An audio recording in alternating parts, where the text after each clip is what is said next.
Ladies and gentlemen, brothers and sisters, people of all ages, welcome back to the Sticky Floors podcast. I am one of your hosts, CJ. I am joined by Mr. Will. Yo, we're back at it again. The Oscars have happened. All the fights and the anarchy in the streets has already happened. You know what I mean? And now we're back. We're keeping it moving. We're not talking about. I don't think. Thank You for Smoking won an Oscar, did it? Not an Oscar winner, but a good movie nonetheless. Tonight we are doing Thank You for Smoking. This is your first time with us. Thank you for joining us on this experience. We talk about movies every week. Sometimes things that are in theaters, sometimes things that are out of theaters, sometimes things that are just went straight.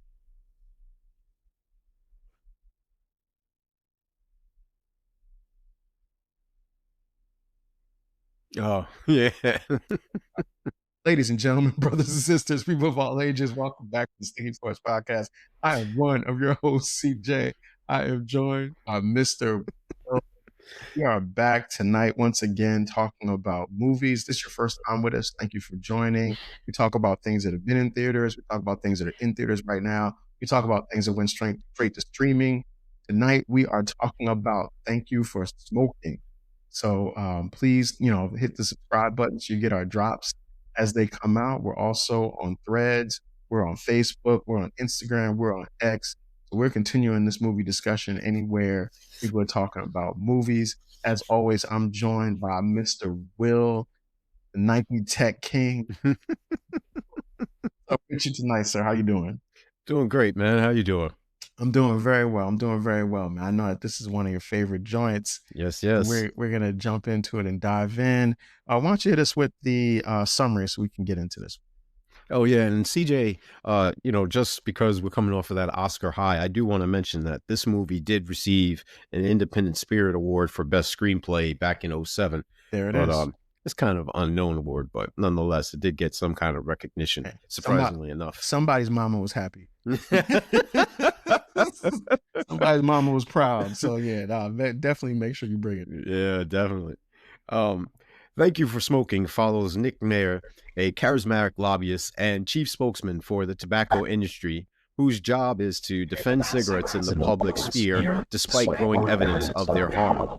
Nick appears on various talk shows, but one in particular, where he debates an anti-smoking advocate and uses sharp rhetoric to frame smoking as a matter of personal freedom rather than public health. Mm-hmm. He works alongside fellow lobbyists for alcohol and firearms, collectively and jokingly called the Merchants of Death, while navigating pressure from Senator Ortlin Pfister. I'll probably butcher the pronunciation. Yeah, that was a hard name to even read. Yeah, I'm not faulting you for that, man. But nonetheless, he pushes for warning labels featuring a skull and bones on cigarette packages.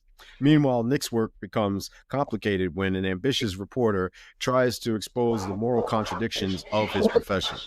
As the story progresses, Nick's smooth arguments and manipulative tactics begin to affect his young son, Joey, who admires his father's debating skills without fully understanding the ethics behind them. Mm-hmm. Nick becomes entangled in increasingly risky public relations schemes, including attempts to revive smoking in Hollywood films and a dangerous encounter with anti-tobacco extremists. After being kidnapped and nearly killed with nicotine patches, he experiences a shift in perspective about the consequences of his career choice. In the end, Nick leaves the tobacco lobby but reinvents himself as a consultant who teaches corporations how to spin controversial products, demonstrating that while the industry may change, pervasive rhetoric and moral ambiguity remain central to his identity. There it is, man. This movie stars Aaron Eckhart, Katie Holmes, Maria Bello, Cameron Bright, J.K. Simmons, William H. Macy, and David Koshner, with Sam Elliot and Robert Duvall as features kind of in it. Mm-hmm. And it's also produced by Peter Thiel and Elon Musk as executive producers. So do with that what you will. Currently available on Amazon and Apple, but it will cost you $3.99 to rent. I wasn't able to find it for free. I don't know if is it on Tubi? I'm not sure.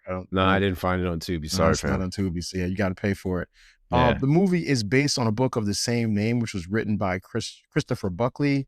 Was released in 2005, cost about $10 million to make, made about $40 million at the box office, so did pretty well. And in 2006, a television show was proposed, set to pick up at the movie's close, but it never materialized. So that's the details in the background on Thank You for Smoking. Yo, I just gotta say, I'm always a fan of movies like this because I love satire as a teaching tool Hmm. to assess like a societal problem. So I'm always here for that kind of story. Yeah. I saw this in the movie theater and I was blown away, man. Like, I know I was probably young and impressionable when this joint came out, but I still like to think I'm young.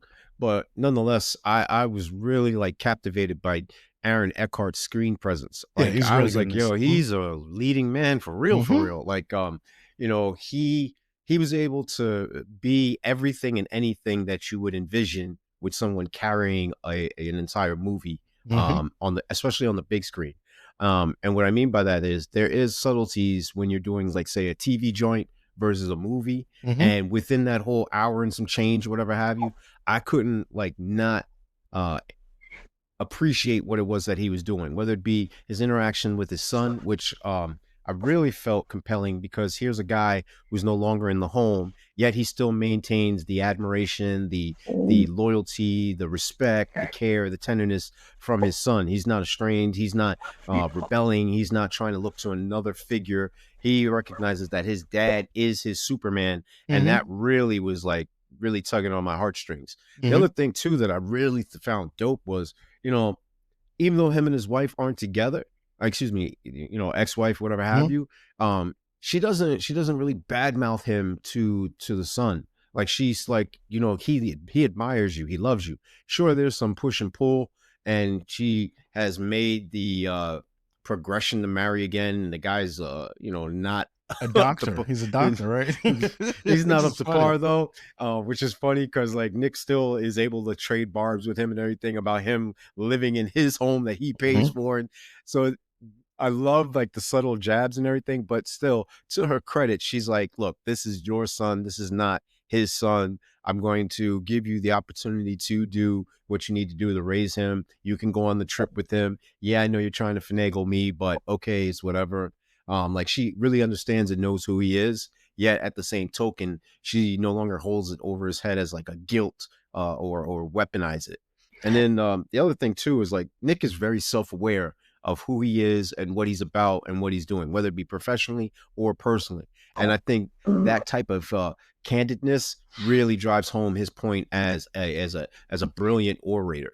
Yeah, Nick's character, like I remember watching this movie years ago, and then, obviously you watch so many things after it. Hmm. And when you talked about the dynamics, the family dynamics between him and his ex-wife and his children, it's funny because it reminds me a lot of this Apple TV show that I've watched a couple of times called Your Friends and Neighbors. And it's got Okay. John Hamm in it. And it's like, there's a relationship between him and his wife, and it's clear about why they're not together, but there is still like a cordial, they're Yeah. cordial to each other. And, he's trying to Hmm. navigate relationships with teenagers, which can always be tricky. But Yeah. it's like I can see like how those things are in there. And there's also like his relationship with the new person with his wife or his wife's new husband and Yeah. him and those dynamics. So it's just interesting to see how these kinds of movies set the stage for so much of what we see today. And the subject, I mean, to watch it, to go back and watch this again now in 2026, when you can't smoke anywhere Hmm. anymore. And to think about years past, like I remember being on planes when planes used to Yeah, you still can have the still smoke on ashtrays. planes. Yeah. Yeah, they used to have the ashtray little holders in Yeah. And see, the armrest, right? yeah. And now to look at this world we live in where it's like you can't smoke anywhere. You don't even see billboards anymore for People act cigarettes. like you got the cooties if they see you pull up a Yeah, cigarette. yeah, it's really yeah. I mean, like everything that the senator wanted in terms of like the skull and crossbones thing kind of happened, Yeah. And I was watching and I was like, damn, did they actually put skulls and Yeah. crossbones on cigarettes? But it was a Surgeon General's warning, Warning. basically It's saying like, yo, this you smoke this, you dead, like you gonna die. You know what I mean? So it was like that, but it's just funny kind of to see how society has shifted so much. yeah. And this movie was kind of like at the beginning of where that shift happened. Yeah, and the crazy thing for me too is just going back to a point about the relationship between the family. He mentions to him in such a very matter of fact way. He's like, "You're not his father," and I'm cleaning it up, but Yeah, it's you're more just like he's messing with like, his mom. "You Yeah. just married to his mom," Mhm. and the way he said that, it was like the stamp of like the validation that like every man who's going through something like that needs to like put the other dude in their place. Like, look, this Mhm. right here, this is something different. You don't want no parts of this. I respect over all that stuff over there, but this right here, this is all me. Yeah. That really left an indelible mark for me. But like you mentioned, man, the whole thing about us being able to recollect when you could smoke, like in It's public so spaces. different, yeah. Dude, I worked in a restaurant in college, and literally they had a smoking section that was only divvied up by a bar. So Mhm. like the bar was in the middle. Like, that One was gonna side stop something. Like, it was gonna stop. It wasn't keeping everybody else from getting lung cancer. Yo, That's it not was even like how this. that works. No. Like, it was And an the, like it was an invisible force shield or something that was and gonna all the stop. doors always remained closed. So it's Right, not like it wasn't right, circulating any air or nothing. Like, right, yo, what right. you doing? Yeah, I mean, like, I grew up with parents that smoked cigarettes, you know what I Yeah. mean? And it's like, the most dangerous game in the household was hiding your parents' cigarettes, right? Then and then what happens if you can't remember where you hide it, where you hid them at? Your life was on And the line, you know? Like, so it's changed so much, and oh, it was really like a walk down memory lane yeah. to even like being in a world where that was still a debate. Like Yeah. now it's not. It was then known that cigarettes it was a foregone conclusion that cigarettes were bad Of for you. course. But now, like you said, the social vibe and current has changed so much that now if you are smoking, people think something's wrong with you. You know what I Yeah. mean? So it's like it's really like become like a character defect. Whereas before it was like a personal choice and Mhm. not necessarily like, a social ill. It was even at the point where you could say like it was an addiction and Yeah. this it couldn't be helped and Yeah. people And had to take. it is, right. Listen, you hid your parents' cigarettes. It is an addiction. You're on the line, dog. That's When you say that, all I'm hearing is a 50 Cent joint "Life Is on the Line" song in the It background. is. It is, man. It is. I mean, just think about how many couches there were. How Yeah. many times you saw a Oh, couch with a cigarette burning? oh man. Yo, now you taking me back, whether You it don't be see like, you don't see any of that anymore, you know? no, not so, well, not whatsoever. I mean, I remember going to smoke-filled homes of family members Right, and friends and right, stuff, man. Like it'd be a cloud of smoke and you have to like swim through the right, fog and the right, haze, man. right. Yo, just that you Oh, used to be in your car with your parents in the oh, wintertime, they're smoking a cigarette woo. with the windows rolled up. Everybody's getting look at it. Yo, They just they used kept to it s moving. they used to say all the time secondhand smoke kills. And You it ain't got no does. filter, nothing. Oh, man. Oh, It was just a very different time, man. So, like, the movie itself just reminds me of yeah. all of that, like, Yeah, man. it's a really interesting thing, man. Let's get into the cake, man. Tell me about I know you got, like, a lot. Oh, yeah, man. Run it down, man. Run it down for the good people. So I just love the Nick Naylor character, Aaron Yeah. Eckhart. He doesn't lie, he reframes, and so I can appreciate that. I love the Great fact that name too, Nick Naylor. Naylor, yeah, like he, That's a great name.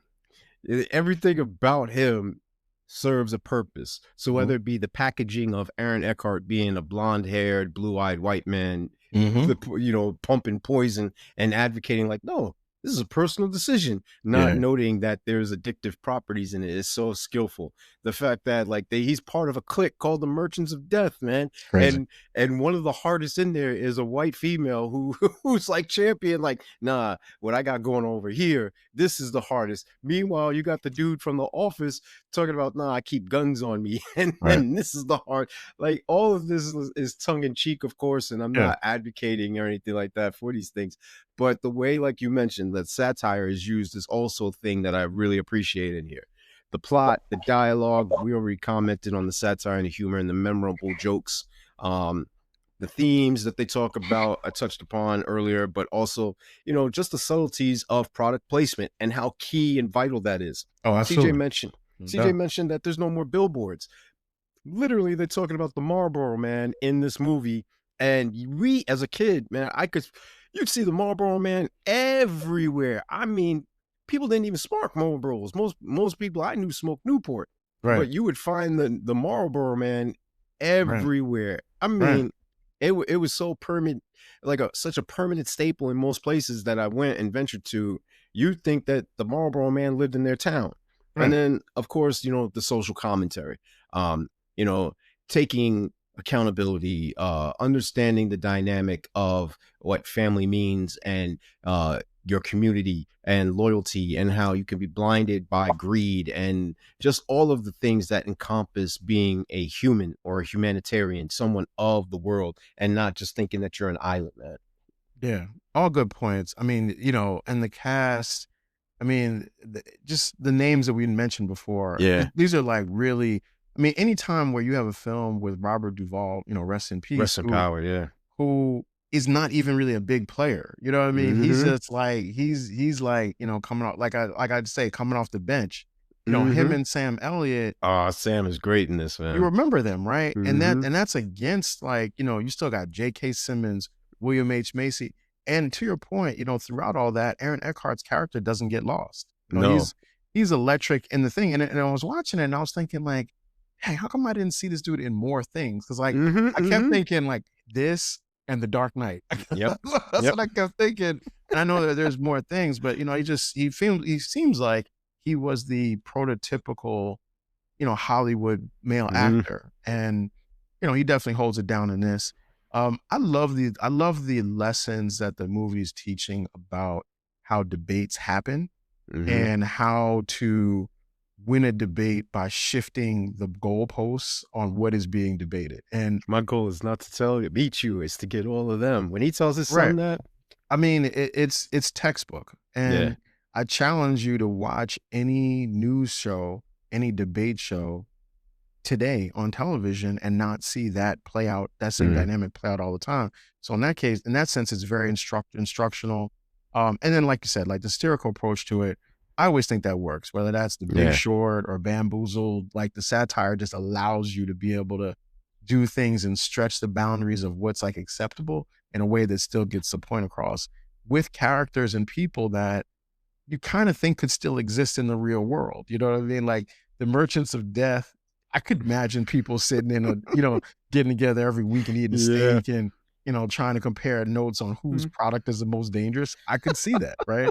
So it works and it's funny. It shouldn't be, but it is. And I think that's where the satire really does its thing. Yeah, and definitely shout out to Maria Bello and Mm-hmm. Katie Holmes in this. I Right. really like the even the female presence in these. The actresses in here kill too, even though some of them don't have as large of a role as I may have liked, or just in general they have bit parts. They still kill when they're on the screen. And even shout out, you had mentioned, I think you mentioned Cameron Bright, Yeah. the Mm-hmm. child actor in this, Yeah. playing Joey. Mm-hmm. Like I always like.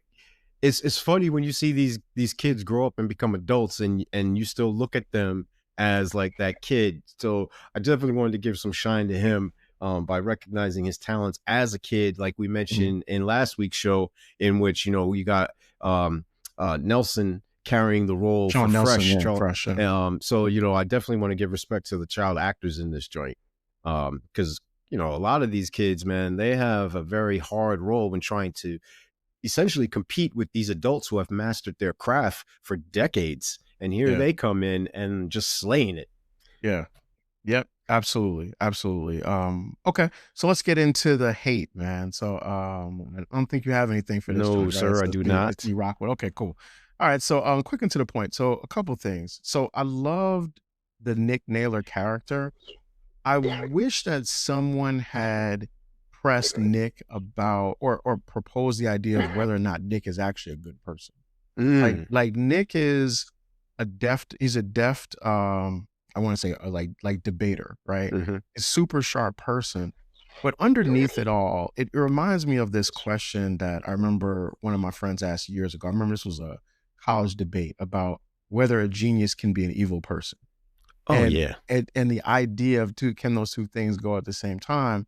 And I would have liked to have seen someone question Nick's like ethics in a real way. And Mm. it happens a little bit in the scene with dang, I almost called her When he Rachel. says, "Hey," I when he almost says, called her "Hey," Rachel Dawes, but Katie Holmes. Heather. It's what I'm thinking about. Yeah, Her name Heather. is Heather. Yeah. Well, and I know that scene Rachel. where he gives like the yuppie Nuremberg argument Yeah, I love that, yo. of like, yeah, hey, everybody's got a mortgage, right? Mm-hmm. But it's something more along the lines of that I would have liked to see, because I think it would have given the character more of like a three-dimensionality in the particular film. But I think they still touch upon it when he says, when your son turns 18, yes, I've heard you say that before, but no, will you? And he says to him, yeah, if he I'll wants buy to have him a a pack. cigarette, I'll buy him his first pack. Yeah. So I think it's all for him. It's not a question of being bad or good. It's just about choice. And then we ascribe whether or not these choices are bad or good. Obviously, there's things that you don't want to happen, but at the same token, he's saying, hey, if you choose this, there are consequences and repercussions. And if you're willing to pay that toll, then so be it. Is there fundamental evil? Yes. But you purchasing a pack of cigarettes, if you want to describe that as evil, that's the wrong term to use for that, I think, is what he's arguing.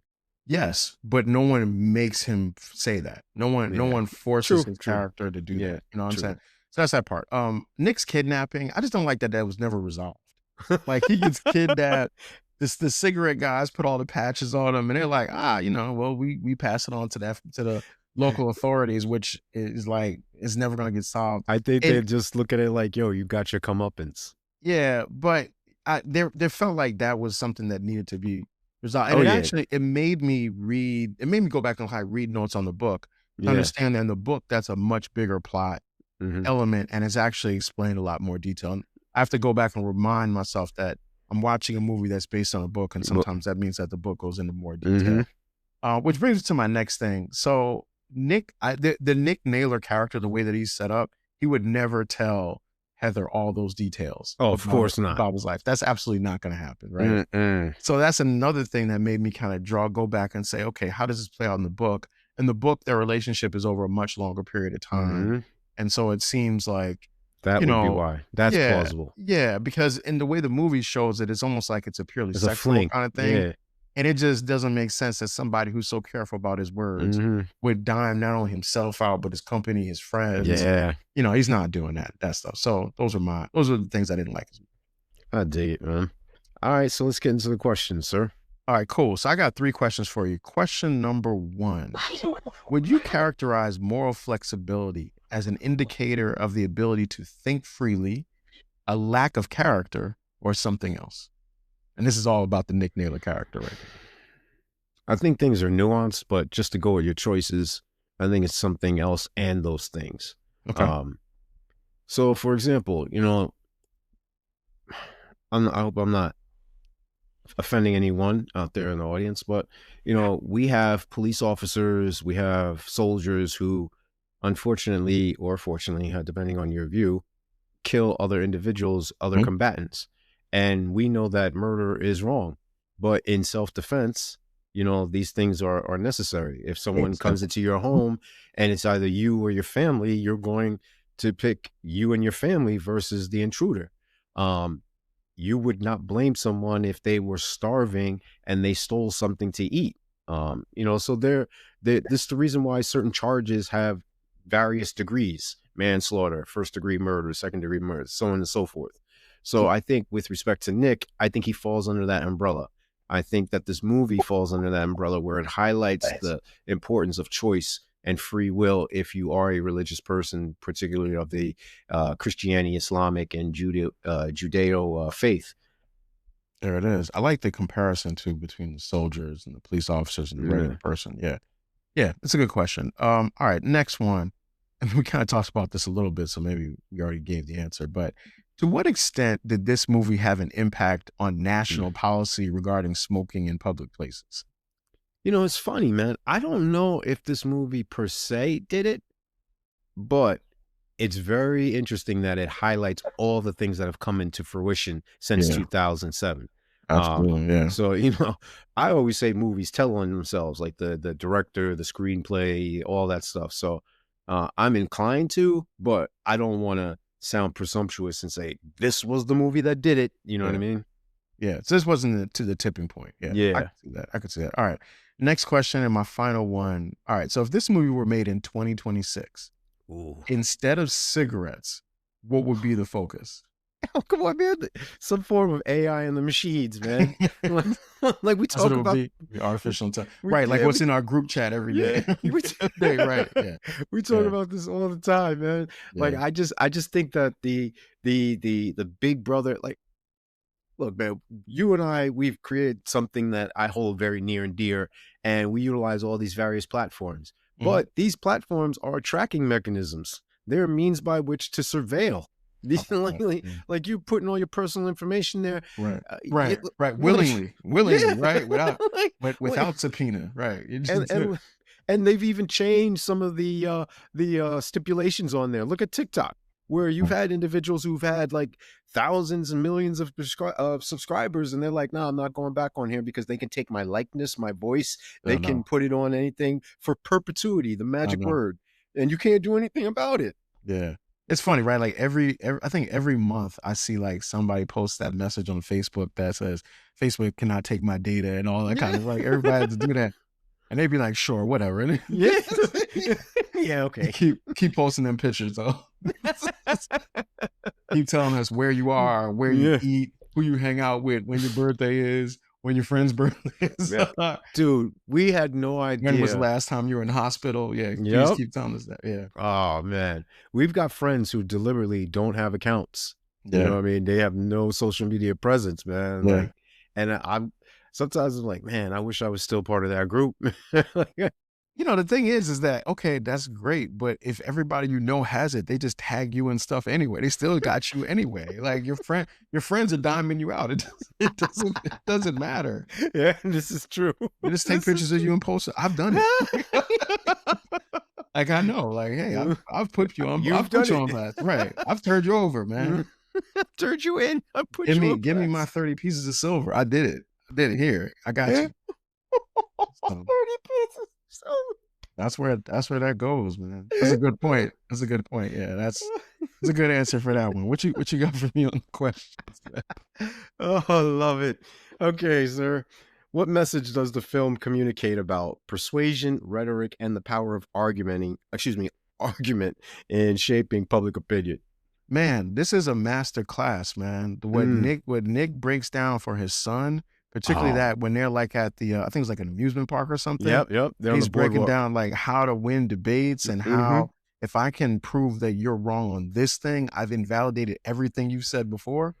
Man, it's textbook. You see it every single Mm-hmm. day. I don't care if you're watching First Take or CNN. Like that's the Mm-hmm. debate that's happening, right? If I can just get your argument over into this nutso sick category and prove that you're wrong here, then I've just invalidated everything you said. It's really masterful, man. Like I Yeah, learned I relearned a lot by watching this, man. I Mm. love it. About to do this to people next week. Like, He's one with the dark side. there it is, man.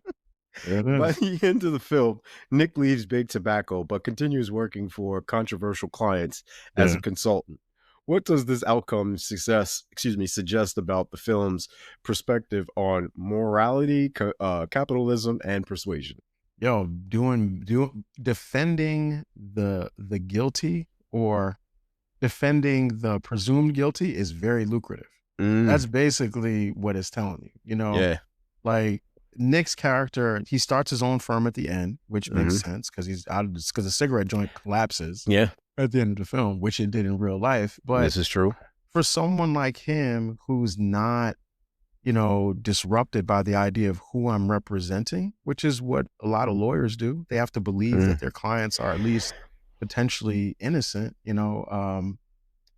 I just think it says that, if you're willing to do it, somebody's willing to pay you. mm, And depending on how significant the issue is, they're willing to pay you very well. Because very at the well. end, for him to be sitting down with the guys from cell phones, Hmm. like that tells you what it is. I was like, dang, I forgot about this part at the end. Cell Now I'm phone like, towers. Hmm. they say like you're not even supposed to use like headphones without wire Yeah, yeah, dude. because of that, right? Like, goodness gracious, everything is trying to kill you.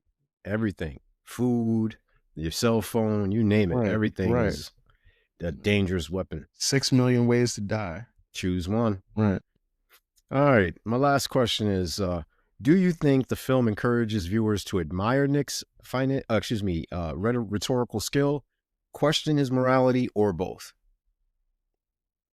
That's a really good question. I think that the Nick character is so charismatic. I think it's hard to not like the character, Mm-hmm. right? In that sense, it reminds me of when we did Training Day, right? Mm. The Alonzo character is so charismatic. You have to like the character, right? You have to. But in that movie, it's also important that Alonzo gets shot to death at the end of it, right? To prove to you that there's a consequence for being Alonzo. Yeah. For Nick's character, Nick kind of levels up at the end, right? Like he does get the cigarette patches on him, right? He does get that. But the movie kind of says that, I think the movie says at the end, if you're willing to play the game, there's always fields for you. Mm. And in that sense, I think if you identify with the Nick character, and if you say, yo, I like this dude and I'd like to be like him, then Mm-hmm. you're always gonna have a job because people are always gonna be putting people's lives in jeopardy through different products, right? I don't think it's trying to lift him up as a hero. I think it lets the audience decide. But I think that juxtaposition between his character and like a character like Alonzo, whatever Alonzo's last name was from Training Day, Mm-hmm. is a pretty good idea. I dig it.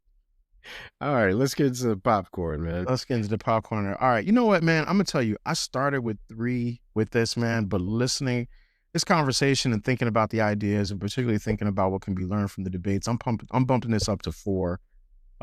It was an enjoyable watch and the cast was amazing. So I really liked it. It was a good I've seen it before. It was a good rewatch for me. And it's good to rewatch things when you're an adult versus when you were younger because you get to see it a little bit, the dynamics a little differently. But yeah, really good movie. And a lot of it is still very relevant to today, Yes. even if it's not about cigarettes. Well, everyone should know where I stand. I'm at 5 with it. This Yeah. is, like I said, like I mentioned earlier, this is one of my favorite movies. Definitely top 5, no, top 10, maybe number 5 on my list of personal favorites. There it is. Yo, at some point I'm gonna have to we have to talk about your 10 favorite movies because I'm interested because the last 2 weeks I've gotten two of your Yeah. 10. So I gotta hear the other 8, man. Well, I'm sure have we done any of your other most favorite movies so far? Or did we Yeah, say Fist of Fury. Um, Oh yeah. and Oh, we did yeah, what's the Fist of Fury? You're talking about the mhm, Bruce Lee joint. yeah, Bruce Lee Yeah. joint. Yeah, Or was okay. that Enter the Dragon? Yeah, we did Enter the Dragon. Yeah. Yeah, Enter the Dragon. Okay. Um, because that's just like I mentioned it back then. Like that's me and my dad, man, on Saturdays and Sundays. Of course, it's Bruce. So it's very nostalgic and very poignant for me, man. Like just bonding and liking similar things. Um, I think we might have. I'm gonna have to go through our list again. I mean, we've done over 100 episodes. Can't keep No. track of all these joints, No, man. right. I know. Good point. Good point. All right, let's get into the hot takes. I'm gonna go first, and I'm gonna diverge a little bit from normally the hot take is always about the movie at hand. Mm-hmm. Um, we're recording this after the Oscars. You made a reference to it at the beginning of the show, and I just have to say, one of the things I really appreciate about doing this is that it makes me watch all these movies, and I feel like it gives me a better informed perspective about like the movies and the actors and cinematography and screenplays and all those things and Wardrobe sound. and such. Yeah. Yeah, all those things. Like I watch, I'm like, yeah, no, that was better than this one. Like Mhm. I got that. And I know like whenever the Oscars happen, it's interesting because like we always say that, comparison is the thief of joy. Mm. And yet we have every system of measurement is always based on comparison, right? So it's like we can't get away from it. And I was thinking when I watched the Oscars that, you're seeing, I've seen F1, I've seen Sinners, which we covered in episode 77. I've seen One Battle After Another, which we covered in episode 95, Avatar, Fire and Ash, Frankenstein, that one I actually saw on Netflix. And Mm. it's like, I know so many of us love Sinners, and I'm in that category, right? And Delroy Lindo, I would have loved to have seen him get Best Supporting Actor. And at Mhm. the same time, like we saw One Battle After Another, and I remember us saying like Sean Penn might have been the best performance He killed it. in that whole thing as Colonel Lockjaw, right? Like you remember the Mm. character just like you remember Delta Slim. I don't think the Oscars got it wrong with Sean Penn. I also don't think it's a slight to Delroy Lindo or the Delta Slim character that he didn't get it. I can live with that one, that's fine. That's kind of, six in one hand, half dozen in the other.